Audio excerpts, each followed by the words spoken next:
Hey, you might be fat because you're eating too much. You might just be sleep deprived. Did you know that they did a study in over 2 weeks of following people who were doing a 10% calorie deficit, that the people who only got 5.5 hours of sleep on average only lost a pound, versus the people who slept 8.5 hours per night lost 3 pounds over a 2 week period. That's crazy. Sleep, it's important. Let's talk about sleep. How do you get better at sleep? What can you possibly do? If you know RX Fit, sleep is the number one thing that we talk about. It is the first most important pillar tenet of RX Fit. And it's something we think about a lot because it's how you recover tissue from workouts. It is how you obviously lose body fat, like I just mentioned. It is a way that you recover your hormones and build testosterone and human growth hormone, things that help metabolize more energy. So, what are some tips I give my clients? I want to start off with the obvious one. Water. Water will help you sleep. Hydrating the muscles will cause the muscles to be more malleable, softer, right? If you ever got a massage before, what does the masseuse always say? Make sure you drink lots of water. It's a way to keep the tissue soft. If you're chronically dehydrated, you're gonna notice that your tissue is really tight. And when that happens, it'll wake you up a lot and you feel uncomfortable throughout the day.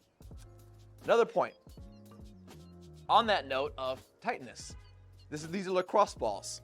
We use these to break up tissue in the traps usually, or really trigger point anywhere on the body. But for sleep, what I do for myself and for my clients is I'll lie on the ground, whoop, I'll lift my hips, and I put them right there into the medius part of my trap. And here, I'm gonna go my arms wide, come up, around, there as hard as I can, digging into that tissue, and do it about an hour, hour and a half before sleep.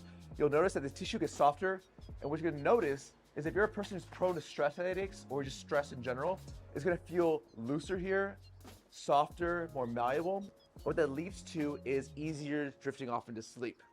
And drifting off to sleep, that's one of the hardest parts people complain about, is because they have a lot of anxiety throughout the day from the workday. That leads to my final point. Actually, I lied. Second to final point. Blue blocking glasses. I promise you, they work great. If you work in front of a computer, it will reduce eye strain. But what's pertinent towards sleep is that one of the reasons why, if you look outside right now, you see a lot of blue light out here, assuming that Alex didn't color grade it to a different color, seeming like a black sky, is that blue light, when it enters through our retinas, it goes in through our eye, right? It refracts, it hits the hypothalamus, and it triggers an awake signal. That signal, hormone, is called cortisol. Cortisol's job is to stimulate contractions of the muscle, wake you up in the morning. That's a good thing. The problem is that most devices throughout our entire day, lighting, screens, have a lot of blue light naturally in them. This is why now iPhones have like the night mode and whatnot on them. The problem is that if you continue to have that blue light through your system, the cortisol is continuing to be released. So if you notice that you like wake up in the morning nice, but then halfway through the day you feel agitated, and then by sleep you can't sleep, your thoughts are just running through your head. It's like you've been having so much blue light consumption, it's really hard to get the cortisol levels down and get another hormone called adenosine in to help stimulate melatonin.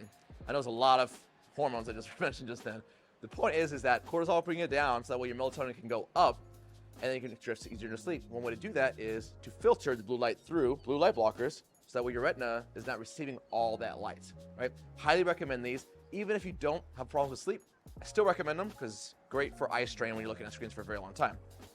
And the last one, I unfortunately don't have a prop for, but there we go, magnesium. So, magnesium is a classic mineral.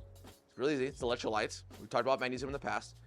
What that's gonna do is gonna help release tension in your muscles. Couple things. I was just talking to a client literally an hour ago about using magnesium to not wake up in the middle of the night. She wakes up like a lot of people do to urinate in the middle of the night. Drink water throughout the day, you wake up naturally, you have to use the restroom. Well, magnesium, because it's a mineral, can help store that water into your muscles longer. So you don't be forced to wake up in the middle of the night, which disrupting your sleep. But on top of that, it has a nice effect because of the electrolyte that it will help to reduce the tension in the muscles. So if you suffer from really chronically tight muscles and tension and stress, you'll notice that magnesium will help reduce that tension. And that's how not only you're gonna get better quality sleep, but potentially even expedite your weight loss. Slim down. Should I? Slim down. Should I? Slim down. They go hand in hand, I'm telling you. This has been RX Fits. I will see you next week. My ball! I thought that was going to go off.